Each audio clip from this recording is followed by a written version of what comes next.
सर आप लोग कैसे हो। मेरा न्यू वीडियो में आप लोग का वेलकम है। फिर एक बेवफाई संग लेके आ चुका हूँ और आप लोग इस गाना को सुनिए, लाइक शेयर कमेंट करना ना भूले। और आप लोग मेरे चैनल पर नए हो तो लाइक कीजिए, कमेंट कीजिए, सब्सक्राइब करना ना भूले। और आप लोग मेरे वीडियो को देख रहे हो तो लाइक कीजिए, कमेंट कीजिए और मेरे चैनल पर जाइए और लाइन बाय लाइन गाना सुनिए। चलिए आप लोग के मुखरा सबसे पहले आप लोग के मुखरा सुनाएंगे और मुखरा आप लोग को मस्त लगे तो लाइक कीजिए, कमेंट कीजिएगा और बबलू विजुअल ऑफिशियल चैनल को सब्सक्राइब करना ना भूले। चलिए।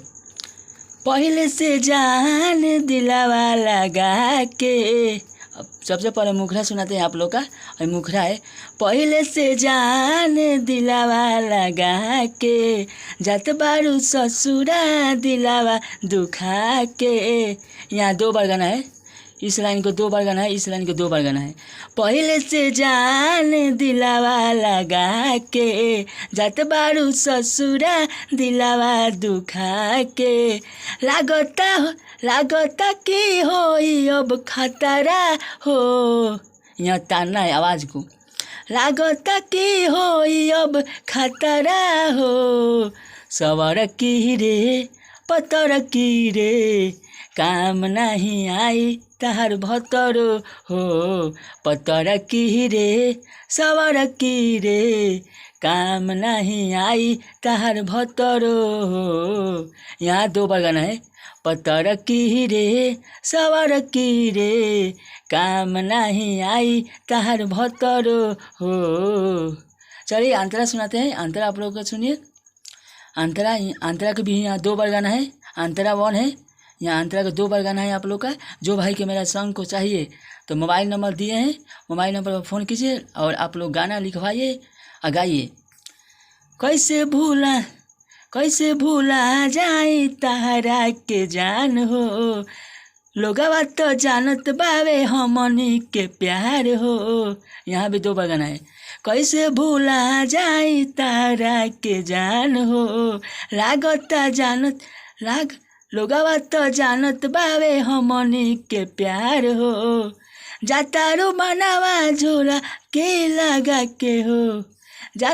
जातारू मनावा झोला के लगा के हो। पतर की रे सवर की रे, काम नहीं आई तहर भतर हो। पतर की रे सवर की रे, काम नहीं आई तहर भतर हो। यहाँ तो गलती हो गया है, यहाँ पर यह सुधर जाएगा। जब स्टूडियो में गाएंगे ना तो वहाँ यह सुधर जाएगा। चलिए अंतरा 2 सुनाते हैं। अंतरा 2 आप लोगों को मस्त लगे तो लाइक कीजिए, कमेंट कीजिए। चलिए अंतरा। बबलू बिजोरावा से हो गइलू दूरी, का रहे ओकरा में जाने मजबूरी। यहाँ भी 2 बार गाना है। बबलू बिजोरावा से हो गइलू दूरी, का रहे ओकरा में जाने मजबूरी। बन जाई जवानिया तो कचरो हो, बन जाई जवानी ही कचरो हो। पतर की रे सवर की रे, काम नहीं आई तहर भतर रे हो। पतर की रे सवर की रे, काम नहीं आई तहर भतर हो। चलिए अगला वीडियो में आप लोग का वेलकम रहेगा और फिर एक धमाका सॉन्ग लेके आऊँगा। और मेरे चैनल पर नया हो तो लाइक कीजिए, कमेंट कीजिए, सब्सक्राइब करना ना भूले। चलिए अगला वीडियो में आप लोग का वेलकम है।